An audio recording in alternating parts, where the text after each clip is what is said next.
श्री रतन जी शर्मा। माननीय अध्यक्ष जी, पहला तो मेरा प्रश्न संशोधित हो गया है। हाँ, गा खा छपा है, गा हटा दिया गया।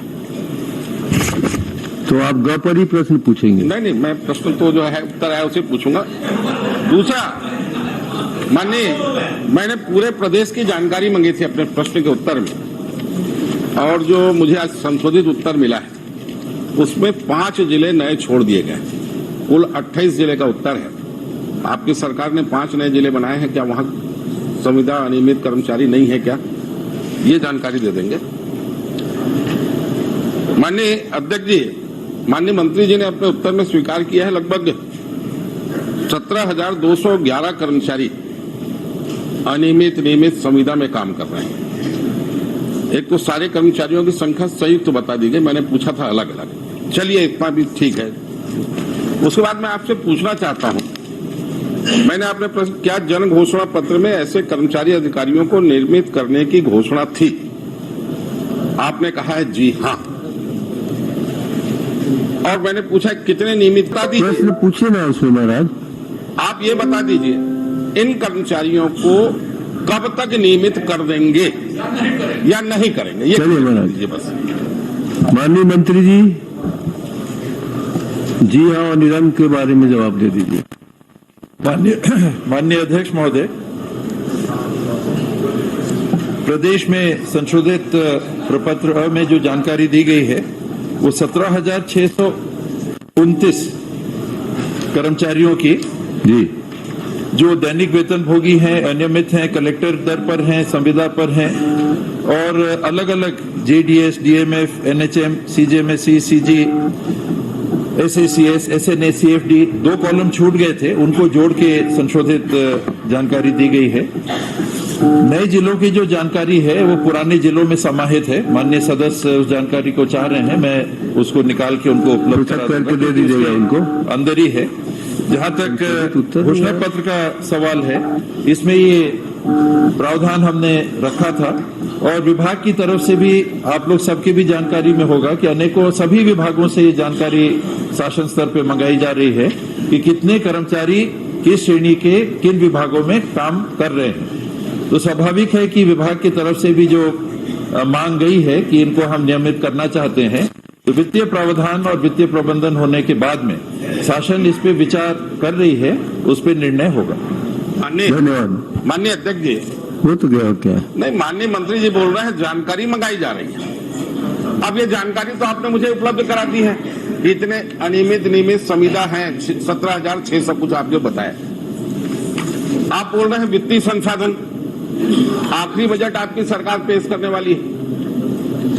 आप कोई समय सीमा बताएंगे क्या? क्योंकि पहले बोलते थे तो आपको उत्तर रहता था 5 वर्ष में हमको पूरा करना है। चलिए ना, अब समय तो ये 5वां वर्ष पूरा हो गया। समय सीमा बता दीजिए, हम इतने दिन के अंदर इनको नियमित कर देंगे। आप समय सीमा बता दीजिए। यथाशीघ्र हो जाए अध्यक्ष महोदय, आने वाला बजट और उसके बाद उसमें नहीं समाहित होता है तो प्रयास जारी रहेगा। अनुपूरक बजट, समय सीमा वही है। माननीय अध्यक्ष जी, पूरे छत्तीसगढ़ के कर्मचारी पिछले 4 सालों से सड़कों पर हैं। छत्तीसगढ़ सरकार का काम प्रभावित हो रहा है और लगातार आंदोलन चल रहे हैं। और इस सरकार ने जन घोषणा पत्र को अडॉप्ट किया है इस विधानसभा में कि सरकार अडॉप्ट कर रही है, क्योंकि सरकार की बाध्यता नहीं है कि इन अनियमित कर्मचारियों को, संविदा कर्मचारियों को रेगुलर किया जाए। राज्यपाल जी के अभिभाषण में आप जन घोषणा पत्र के अध्यक्ष रहे हैं, आपको क्या सजा मिलनी चाहिए आप भी तय करके बताएं। सरकार को क्या सजा मिलनी? आप भी गंभीर प्रश्न ही कर रहे हैं। अध्यक्ष, मेरा प्रश्न चलिए उत्तर आ जाए। माननीय अध्यक्ष महोदय, निसंदेह ये संवेदनशील मामला है जी। इसमें कोई 2 बात नहीं है। काले सफेद में जन घोषणा पत्र में अंकित है। शासन ने भी जन घोषणा पत्र को क्रियान्वित करने का निर्णय लेकर, मंशा बनाकर एक एक करके उनको पूरा कर रहे हैं। और जहां तक हिसाब किताब और दंड इत्यादि का सवाल है, ये 5 साल पूरा होने के पास हम नागरिकों के पास मत मांगने जाएंगे, वो अपना मत सुना देंगे। ठीक, हम काम कर लिए होंगे तो दंड स्वीकार है, काम नहीं कर पाएंगे तो उसका जवाब मिलेगा। हो गया, एक ही प्रश्न हुआ, आपका गंभीर प्रश्न रहता है। हो गया ना। 17,611 कर्मचारी कार्यरत हैं।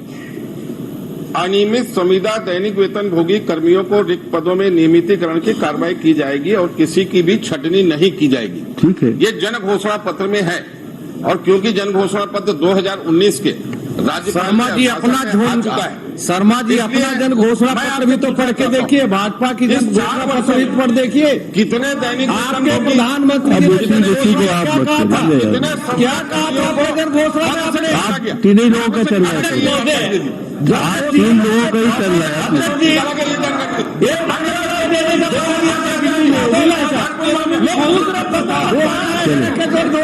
चलिए बैठिए आप लोग प्लीज।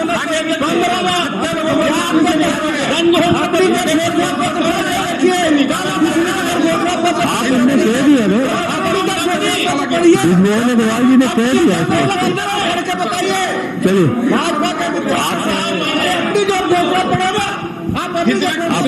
देखिए, आप बैठे प्रेस काल में नहीं चलेगा, आप लोग बैठे प्लीज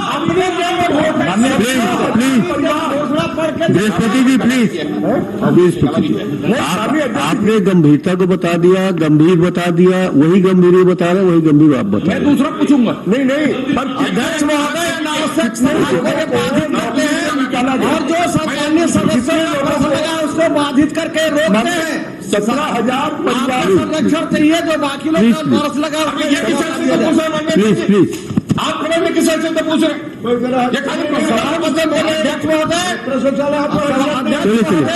ये भाजपा प्लीज आप देखे अपनी घोषणा पत्र पे आप बैठिए, ये नहीं चलेगा।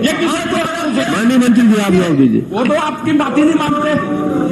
माननीय अध्यक्ष महोदय, ये प्रश्न विधानसभा में नहीं पूछा गया था, इस कार्रवाई में नहीं पूछा। वो रेगुलर भर्ती हो चुके हैं। तो मैं कितने लोग वैसे हैं जो पहले काम कर रहे थे इस कैटेगरी में, जवाब सुन लीजिए, और कितने लोग रेगुलर हो गए हैं, रेगुलर भर्ती में ही आ चुके हैं, मैं उनकी भी जानकारी उपलब्ध करा दूंगा। शेष कितनों को निकाला गया है ये भी जानकारी उपलब्ध करा दूंगा। मेरी जानकारी दे देंगे ना आपको। काम करने की कमी के अतिरिक्त कोई गंभीर बात आई हो, काम करने में अभी माननीय सदस्य ने सवाल पूछा था कोंडागांव जिले के संबंध में। हम लोगों ने मैंने घोषणा की कि जो काम कर रहे थे वो भी तो संविदाई है कि अगर गलती पाया जाएगा तो उनको सेवा से निकाला जाएगा। तो ऐसे प्रकरण जिनको किसी कारण से निकाला गया, मैं वो भी जानकारी उपलब्ध आपको पूरी गंभीरता से जवाब दे। चलिए बताइए।